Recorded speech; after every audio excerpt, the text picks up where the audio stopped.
Before dawn on the 24th of August, 1572, in the city of Paris, the killing began.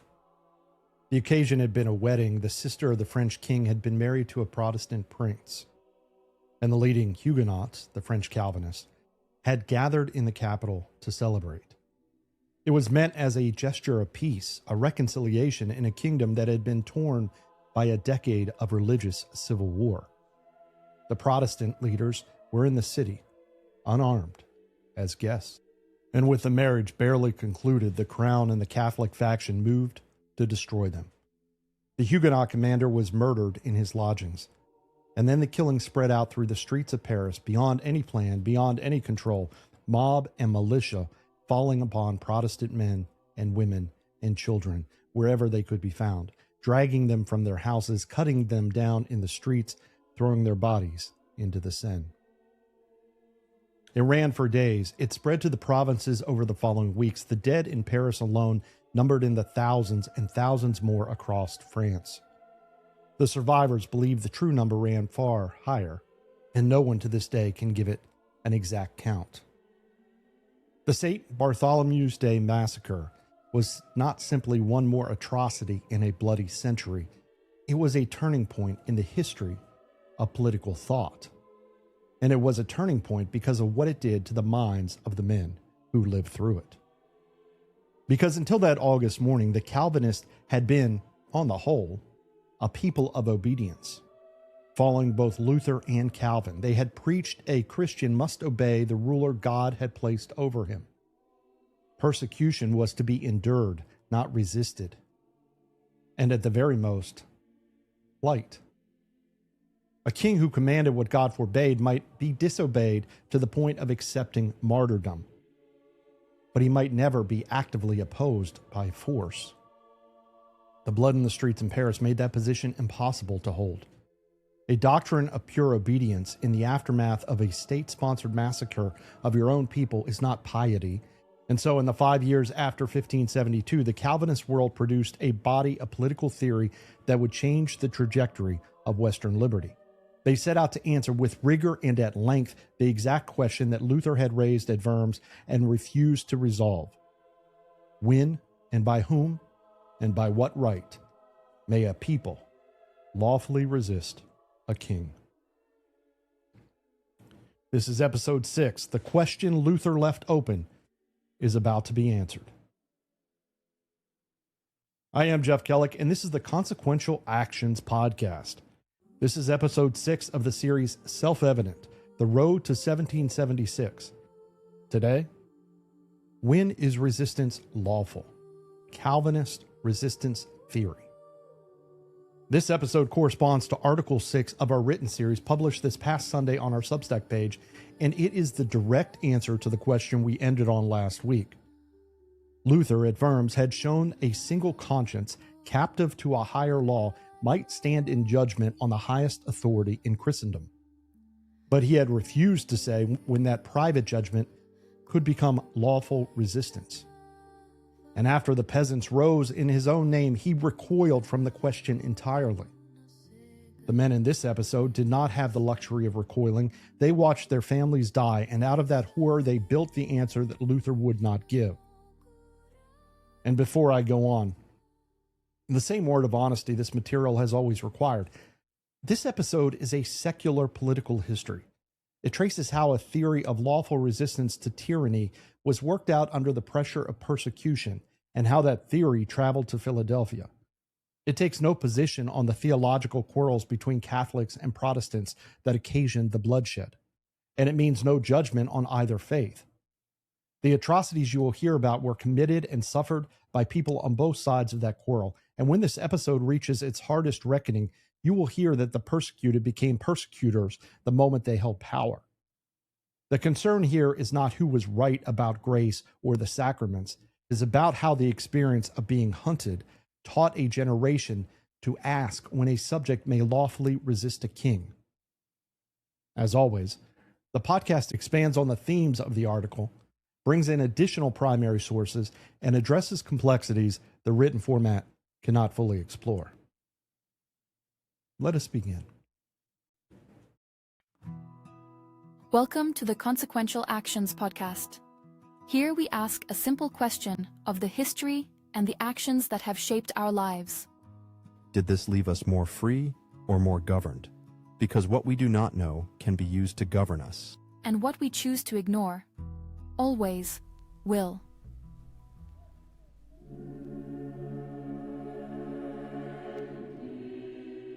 To understand what these men achieved, you first have to feel the weight of what stood against them.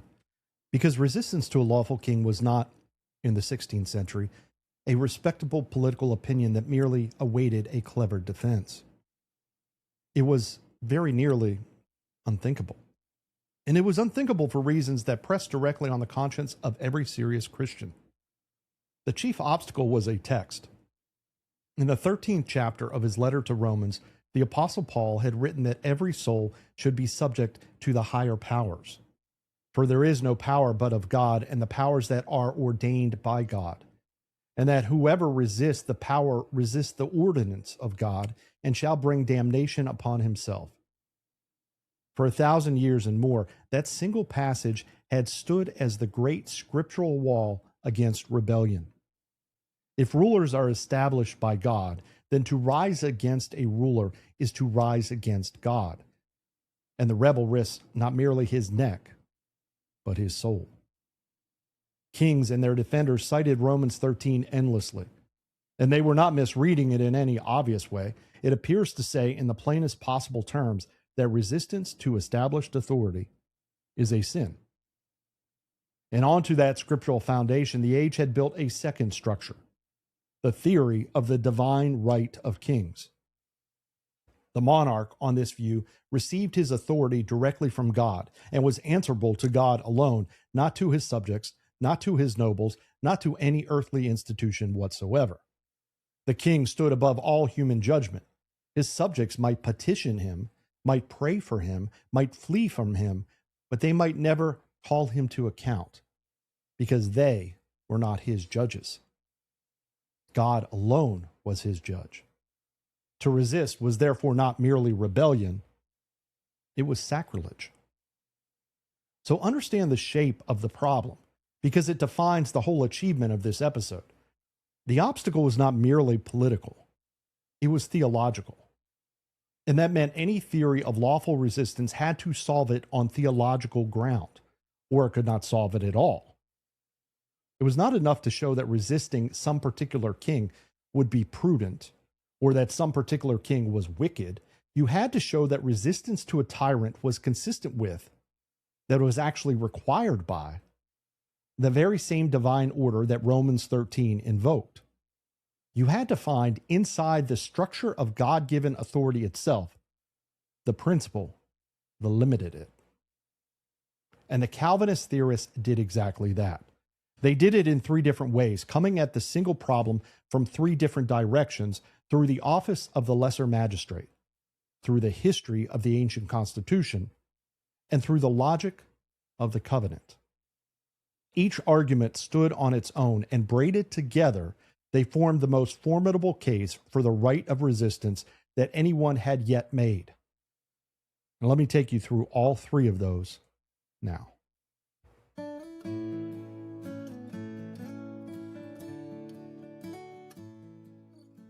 The first of the three arguments came from Theodore Beza. Beza had been Calvin's closest associate and had become Calvin's successor as the leader of the Reformed Church at Geneva. In 1574, just 2 years after the Massacre, he published a work called The Right of Magistrates. And in it, he took the decisive step past the obedience theory of his own teacher.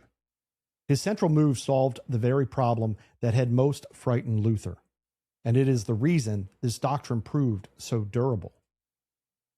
Beza began by granting the traditional position almost everything it claimed. A private individual, he agreed, a single subject acting on his own authority, may not take up arms against the ruler. On this, the whole tradition was agreed, and Beza did not dispute it. He saw as clearly as any king's apologist that a right of private rebellion is a recipe for endless bloodshed. Every malcontent his own judge, every grievance its own army. If the right to resist belongs to each individual, then there is no order at all. But then Beza drew a distinction, and that the defenders of absolute power had quietly elided. Between the sovereign at the very top and the private subject at the very bottom, he pointed out, stood a whole range of authorities in between. The magistrates of the town, the provincial governors, the estates and the assemblies, the lesser nobility, the constituted officers of the realm. And these men, Beza insisted, were not private persons. They held public office, and they held that office not as the king's personal servants to be used as he pleased, but as authorities in their own right, established to protect the people committed to their charge. Their office, exactly like the king's own, existed for the good of the community. And from that, Beza drew his conclusion. These lesser magistrates not only may resist a ruler who has turned tyrant, they must. Their sworn duty to protect the people beneath them is not suspended when the threat happens to come from above. It becomes most urgent precisely then. When a king makes war upon his own people, the inferior magistrate who stands aside and does nothing has betrayed the very office that gave him his authority in the first place. So resistance on this account is not rebellion against the ordinance of God. It is the discharge of a lawful office against a superior who has abandoned his own. Do you see the elegance of what Beza did there? He made resistance lawful without making it universal. He made it authorized without making it anarchic. And he answered Romans 13 directly on its own terms. Yes, authority is ordained by God, and the lesser magistrate who resists himself exercising an authority ordained by God against a ruler who has forfeited his. The magistrate who resists the tyrant is not a private man seizing the sword. He is a public authority doing precisely what public authority exists to do. And I want you to notice where this argument came from, because we have met its ancestor already in this series. Centuries earlier, in episode 4, time flies, we watched Thomas Aquinas argue carefully and with great caution that the community which sets up a king retains the authority to restrain him, and that resistance to tyranny belongs properly to public authority and not to the private avenger. Beza took that hedged and hesitant medieval doctrine and he sharpened it. He named the specific offices in which the right of resistance actually resided.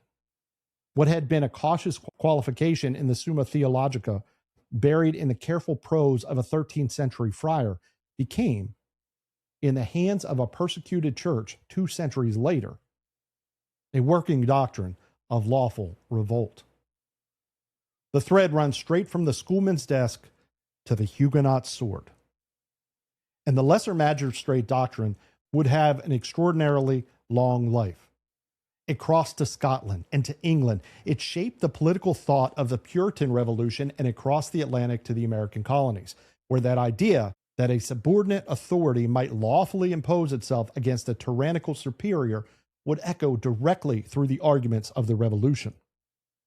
When the American colonists insisted that their own elected assemblies stood between the people and a distant crown, they were reasoning, whether they knew his name or not, along the exact lines Beza had drawn in the shadow of the Paris killings.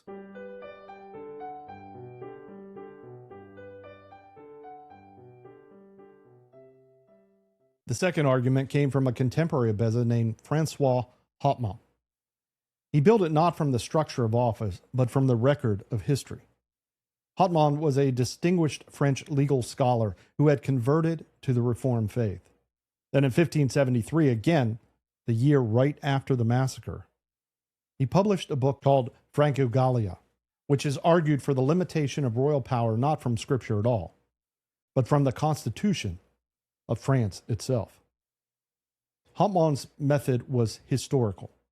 He set out to prove that the France of his own day, with all its grand pretensions to absolute monarchy, was in fact a corruption of an older and better constitution. In the beginning, he argued, the kings of the Franks had been elected, not born to the throne. They had ruled alongside a great assembly of the whole nation, which met to decide the weightiest matters of the realm. And their authority had been limited by law and by the consent of the governed. Absolute monarchy, in other words, was not the ancient and rightful order of the kingdom at all. It was a recent usurpation. It was the departure from the true constitution which the nation had every right to reclaim. The assembly of the people had once made and unmade kings, and what it had once done, Hotman argued, had retained forever the right to do again. Now, this was a very different kind of argument from Beza's, and the power lay in its appeal to something the French deeply revered, their own past. Hotman did not ask his readers to accept some novel and frightening theory of resistance. He asked them instead to remember who they had once been, and to see the absolute king as the dangerous innovation and the limited king as the true and ancient tradition. The right of the nation to check its ruler was not some newfangled claim. It was an ancient possession, wrongfully taken and rightfully to be recovered. And here, Hotman's history was, in significant part, a construction. The tiny, elective, constitutional Frankish monarchy he described was a great deal more congenial to his purpose than the actual messy historical record would ever support. Later scholarship has treated Franco-Gallia as a work of political argument dressed up in the robes of history, not as a sober historiography. But here's why that matters less than you might think. And this is the point that will echo all through the rest of the series. The appeal to an ancient constitution is one of the most powerful and most recurrent instruments in the entire history of liberty. Heck, you guys are watching a series called The Road to 1776. That recurrence works whether the history is exactly accurate.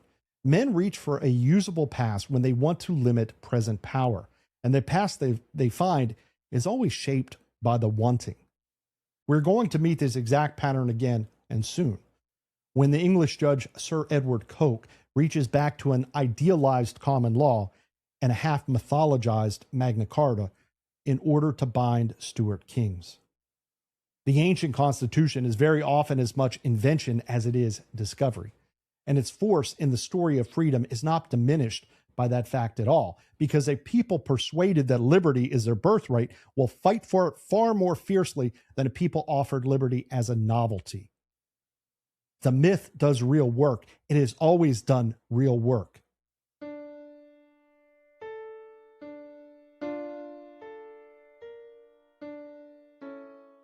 The third argument was the most systematic of them and the most influential, and it appeared in 1579, 7 years after the massacre, under a false name. Its author called himself Stephanus Junius Brutus, a pen name chosen to summon the ancient Brutus who had driven the last king out of Rome, and to this day, the mask has never been removed with full certainty. The work is now generally attributed to a French Huguenot nobleman named Philippe du Plessis-Mornay, perhaps with some help from the diplomat Hubert Languet. Its title was A Defense of Liberty Against Tyrants.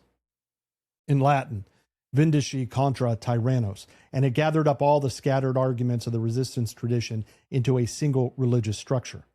The Vindiciae organized itself around 4 questions, each posed and then answered in turn. Are subjects bound to obey a prince who commands what is contrary to the law of God? May a prince who sets out to ruin the church be resisted? And if so, by whom? May a prince who oppresses or ruins the commonwealth itself be resisted? By whom, to what extent, and by what right? And finally, may neighboring princes lawfully come to the aid of another prince's subjects who are being crushed for the true religion or ground down by manifest tyranny. The progression is deliberate. It moves outward, step by step, from the individual conscience all the way to the international order. And the cumulative effect is to hem the ruler in with limits on every single side. But the foundation of the whole structure, the thing everything else rested on, was the idea of the covenant. And here the Vindiciae gives the idea of consent its recognizably modern shape. The author described not one covenant, but two. The first was between God on the one side and the king and the people together on the other, both of them bound to uphold true religion. But it is the second covenant that changed the world.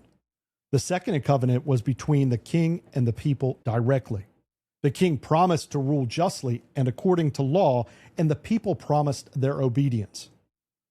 But, and this is the crux of it, the people's obedience was conditioned upon that just rule. Think about that, because the seed of this social contract that would flower in the century to come, authority on this account is not a gift simply handed to the ruler to use however he pleases. It is a trust granted on the terms, and the terms bind the man who receives it. A king who breaks the covenant, who rules not for the good of his people, but for their ruin, has by that very act dissolved the compact that obliged their obedience. He has, by his own faithlessness, released them. They did not break faith with him. He broke faith with them. And who then may hold him to account? Not the private individual. Here the Vindiciae agreed completely with Beza. The people act through their representatives, the magistrates, the officers, the estates who embody the community in its corporate capacity.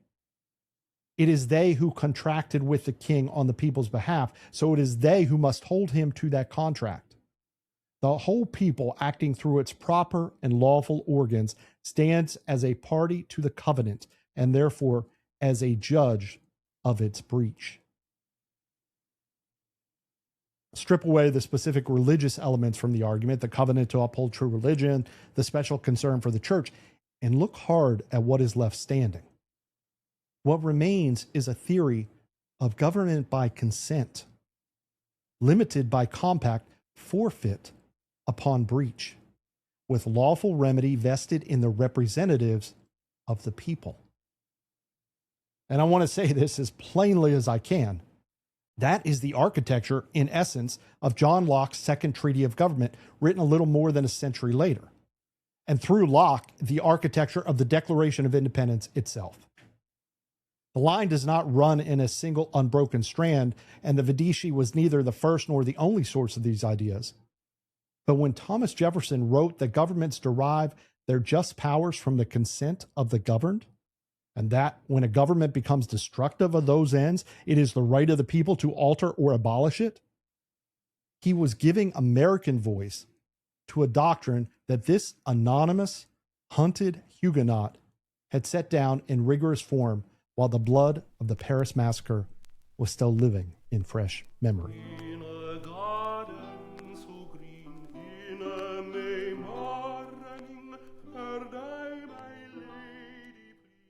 Now, the resistance theory of the French Calvinists did not stay in France.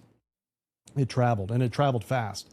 It went first to Scotland, where it found a formidable champion in George Buchanan, the humanist scholar who had been tutor to the young King James VI. In the very same year that the Vindiciae appeared, Buchanan completed a dialogue called The Law of Government Among the Scots, defending the accountability of kings to the people and the lawfulness of resisting and even punishing a tyrant. Royal power, Buchanan argued, originates in the people who confer it, and who may therefore withdraw it.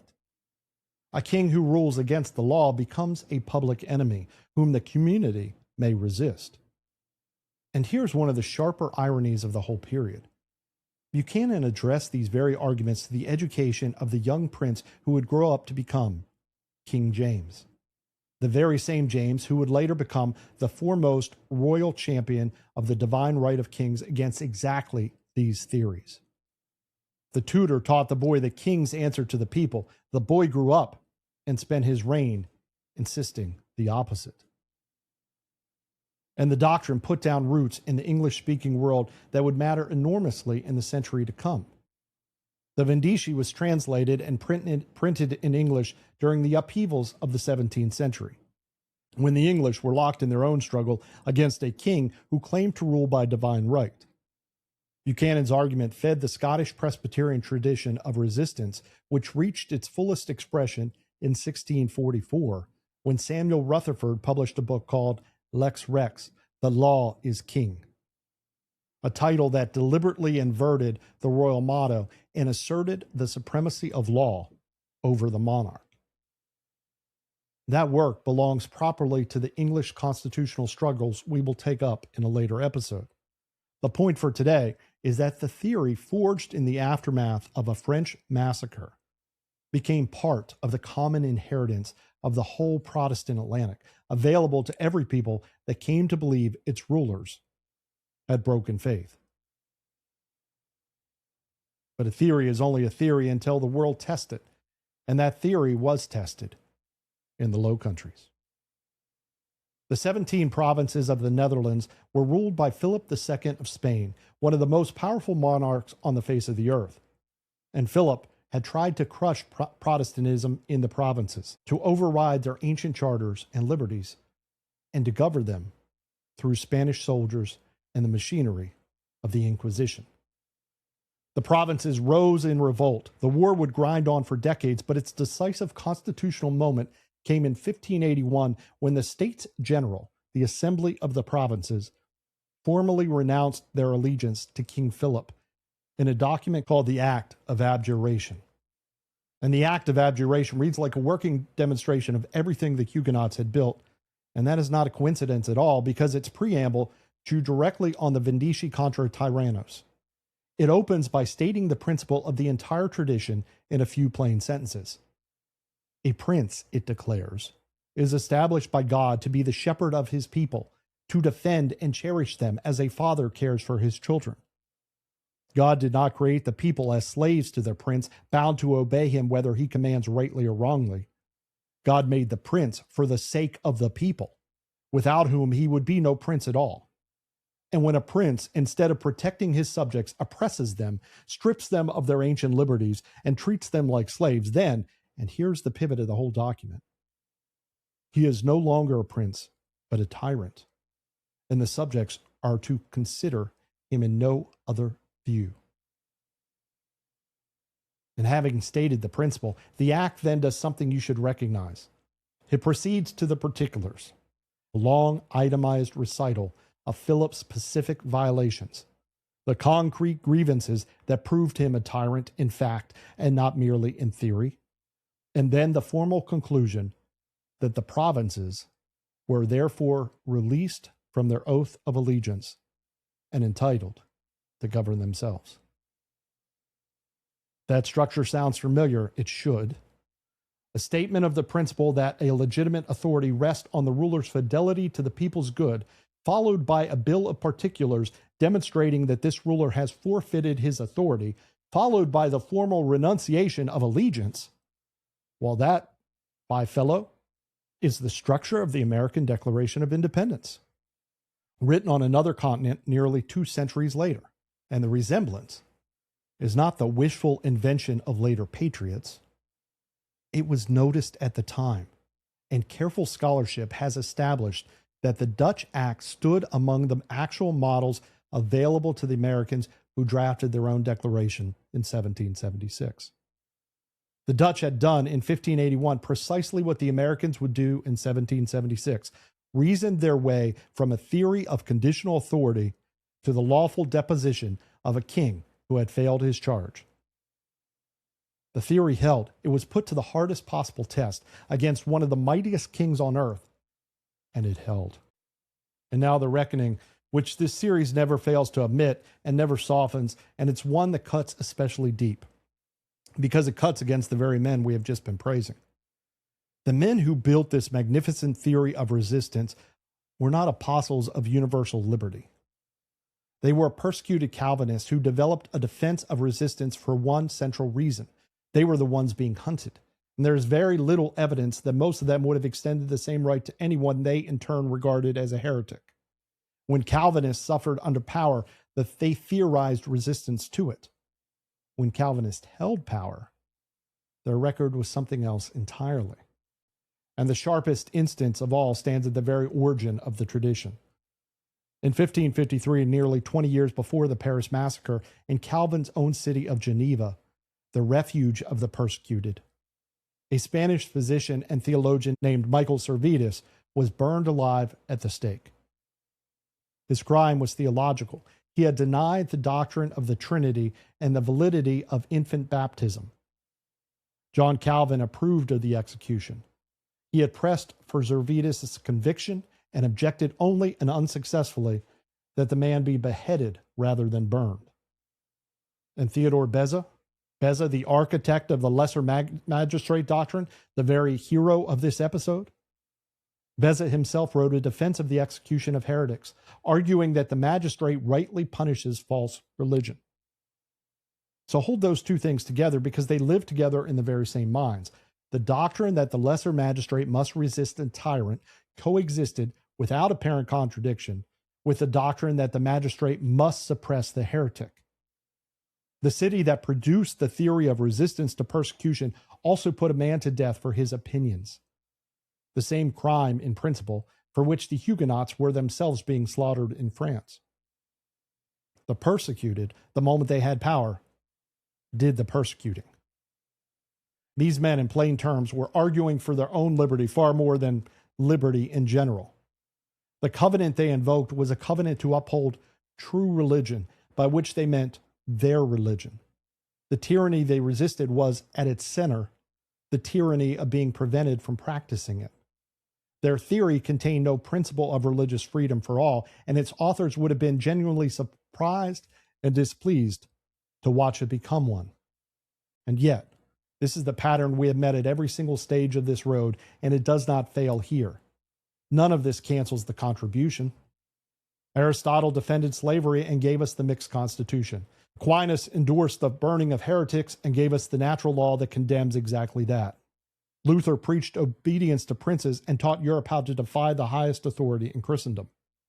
And now, the Calvinist resistance theorists argued for the narrow liberty of their own sect and built, in the process, a general theory of government by consent, limited by compact, forfeit upon breach, whose logic ran far, far past the sectarian purpose that produced it. Their covenant to uphold true religion could be secularized into a covenant to uphold the people's rights, and it was. Their lesser magistrate defending the elect could become the elected representative defending the citizen, and it did. Their tyrant who ruined the church could become the tyrant who violated the Constitution, and he did. The instrument they forged for the defense of one faith became a tool for the defense of liberty itself in hands they never imagined and would very likely not have chosen. This is how this inheritance has always grown, not through the purity of its authors, but through the escape of their ideas from the narrow limits of their intentions. And now, as always, the strongest case against the argument of this episode, stated at full strength before I say another word about it. Two serious objections stand here, and each deserve its full weight. So if you're going to comment with an objection, make sure you watch this segment first. The first objection presses exactly the point the reckoning just conceded. These men, the critic argues, have no business in a genealogy of liberty at all, because they were not defenders of freedom. They were partisans of a faction. They developed the right of resistance for one reason and one reason only. Their own sect was losing the wars of religion, and it needed a justification for taking up arms. And when the shoe was on the other foot, when the Calvinists themselves governed, they persecuted as readily as any king, burning Servetus and hounding every dissenter they could reach. Their theory was a special pleading, a weapon forged for one particular fight, and then cloaked in the borrowed language of universal principle. To read these men as ancestors of the Declaration is to mistake sectarian self-interest for a philosophy of freedom, and to launder a band of confessional warriors into liberals they would have despised. Okay, that objection is strong, and my reply does not contest one single fact there. It contests the conclusion. As I said before, the objection assumes that a principle is discredited by the impurity of its author's motives, and that assumption if you actually applied it consistently, would empty the entire history of liberty of very nearly every figure in it. Motives in history are almost always mixed, and great principles are almost always born out of particular self-interested struggles. The barons of Runnymede wanted their own feudal privileges, and they produced a charter that grew into a guarantee of due process for everyone. The English parliamentarians wanted the upper hand against the Stuart kings, and they produced constitutional protections that vastly outlived their quarrel. What matters for the history of ideas is not the width of the author's sympathies. It is the logic of what they actually built. And what these men built was a theory whose internal logic could simply not be confined to Calvinist. Once you have established that authority rests on a covenant, and that covenant binds the ruler to the people's good, and that its breach releases the obligation to obey, that argument is available to anyone who can show he has been wronged, Catholic or Protestant or whatever, believer or skeptic or whatever. They're persecuted of any creed at all. The authors meant it for themselves, but the logic meant it for everyone. And later generations, less interested in the theological quarrel and far more interested in the principle, took the logic and quietly left the sectarianism behind. That the Huguenots would not have approved is beside the point entirely. Ideas are not bound by the intentions of the men who first wrote them down. The second objection comes in the exact opposite direction. It was made with great force at the time by the defenders of sovereign power. To legitimize resistance at all, this critic argues, is to dissolve the very foundation of all order. If subjects may judge for themselves when their ruler has become a tyrant and may then act on that judgment with the sword, then every discontented faction in the land will simply discover a tyrant in any ruler it happens to dislike. And the result will not be liberty at all. It will be endless civil war. Every party certain of its cause and armed in its defense. And the wars of religion themselves, the critic says, are the proof of it.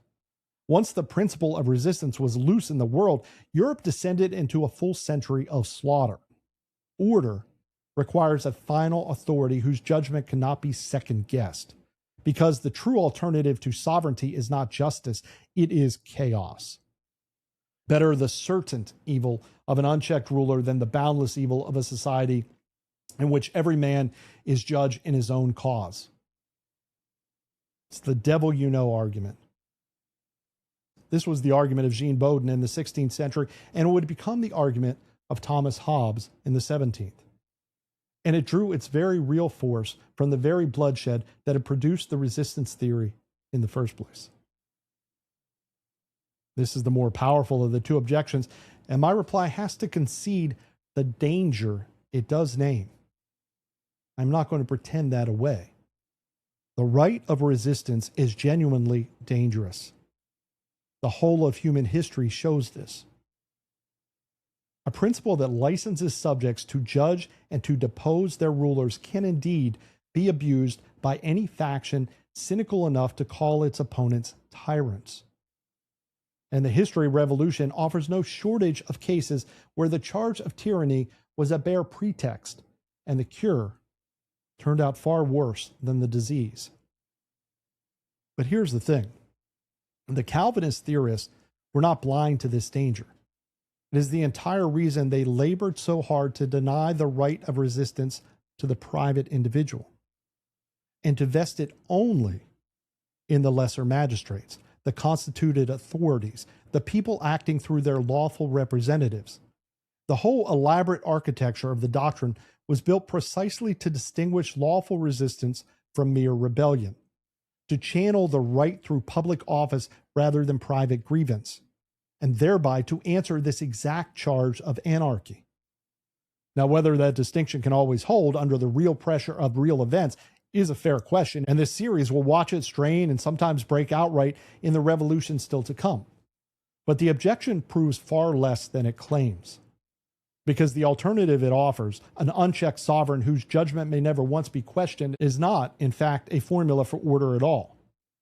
It is a formula for a particular kind of disorder, the disorder inflicted from above. The massacre, the confiscation, the ruined liberties of the act of abjuration, cataloged line by line. A doctrine that forbids all resistance does not abolish tyranny and merely disarms tyranny's victims.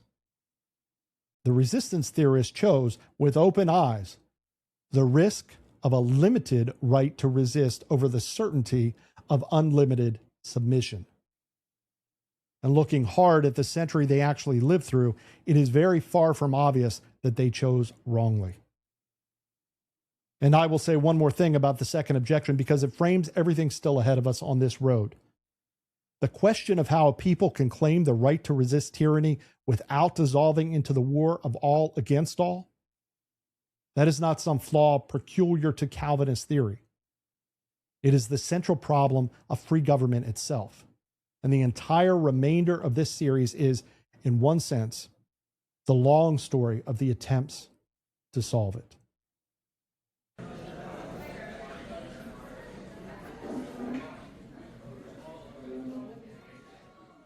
So here we go, back to the liberty test. This time a slight inversion on how we've done it in the past. And think about the deepest logic underneath this whole tradition. Whether a people acting together may rightfully do what a person, an individual, may rightfully do. An individual may defend himself and his household against a man who breaks in order to rob or kill him. No one seriously supposes he is obliged to stand there and submit. The resistance theorists ask the next natural question. May a people do together what that individual may do alone? May the people defend itself against the one who comes, this time with the whole machinery of the state behind him, to plunder and oppress? That is the liberty test, worked out at the scale of nation, 400 years before we gave it that name. And their answer contained a discipline we should not lose, because it is the hardest and most important part. They did not say that anyone may resist whenever he feels aggrieved. That way lies the war of all against all, and they knew it. They said that resistance, to be lawful, must run through constituted authority, through the lesser magistrates, the office that already exists to protect the people. So turn the question on our own moment. In a modern republic, who now occupies the place of Beza's lesser magistrate? The authority that may lawfully impose itself between the citizen and an overreaching central power. Is it the state standing against federal overreach? The local official who refuses to enforce what he judges a lawless command? The jury that acquits against the law? The judge who strikes down a statute? These are not easy identifications, and I am not going to pretend the line between lawful interposition and the mere faction is as clean and precise as Beza drew it on a page. But the fact that we still ask the question at all, the fact that we take it for granted that there are authorities that may stand between the citizen and the central power, that is the direct inheritance of these hunted men. They taught us the answer to the question, may a people resist a tyrant, is not simply yes or no.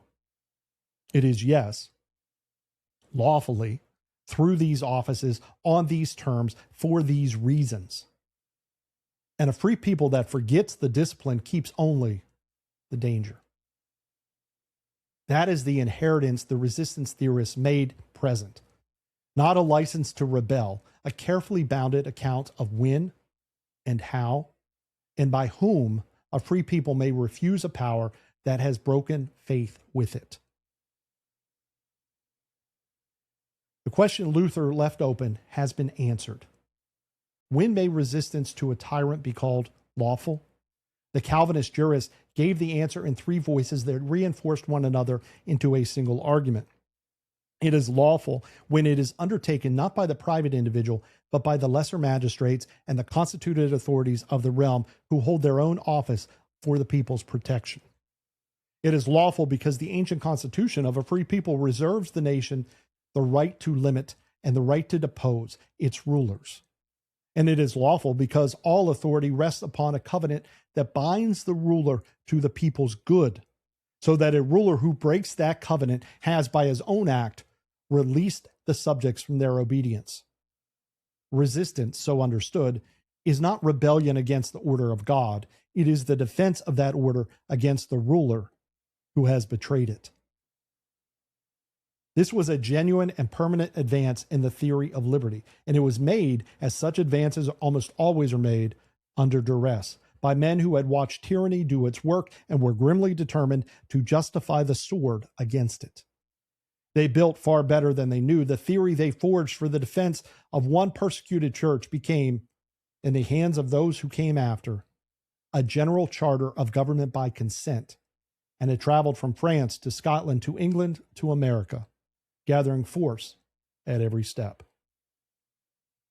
But, and this is where we end today, a theory of when a king may be pulled down is not yet a theory of what should be built in its place. The Huguenots and the Scots had shown with rigor how to justify bringing a tyrant down.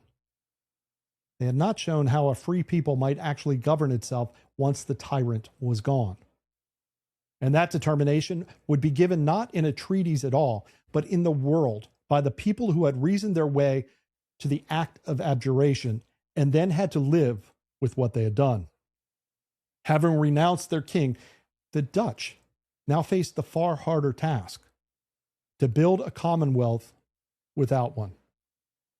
And what they made, the first great republic of the modern age, a nation of merchants and burghers that turned toleration and commerce and self-government into the wonder of all Europe, is exactly where this series turns next. This is the road to 1776. The right to resist has been established. Now a free people must learn to rule itself. Next Saturday, in episode 7, this series turns to the Dutch experiment, the first enduring republic of the modern age. Having renounced their king in the act of abjuration, the Dutch had to answer the question the resistance theorists never touched. Not how to dispose a tyrant, but how to live without one. What they built, a federal republic of merchants that made religious toleration and free commerce into the engines of a golden age, and became the direct model that Englishmen and Americans would study, is the subject of the next hour. The theory said a faithless king may be abandoned. The Dutch had to prove that a free people, having abandoned him, could actually govern itself. And this coming Tuesday, in our contemporary application episode, we take the inheritance of this hour and hold it against our own moment. The right of resistance, the office of the lesser magistrate, and the hard, unavoidable question of who, in a modern republic, may lawfully stand between the citizen and a power that had broken faith. And something new also coming this week, we begin our interview series.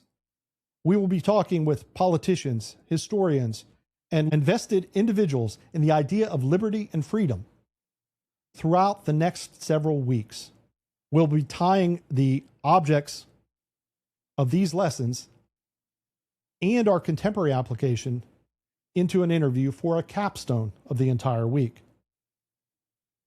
I am Jeff Kellick, and this has been episode 6 of Self-Evident, The Road to 1776 on the Consequential Actions podcast. If you have enjoyed this episode and want to follow the series, please subscribe to our Substack page at consequentialactions.com, where you will find all written articles, as well as our previous series on the General Welfare Clause, the New Leviathan, and Empire of Liberty. Subscribe to our YouTube channel at Consequential Actions Podcast for video versions of all podcast episodes. And follow me on X at jkellick for updates, discussions, and announcements. We continue to post articles and welcome your participation. Until next time, have a great day.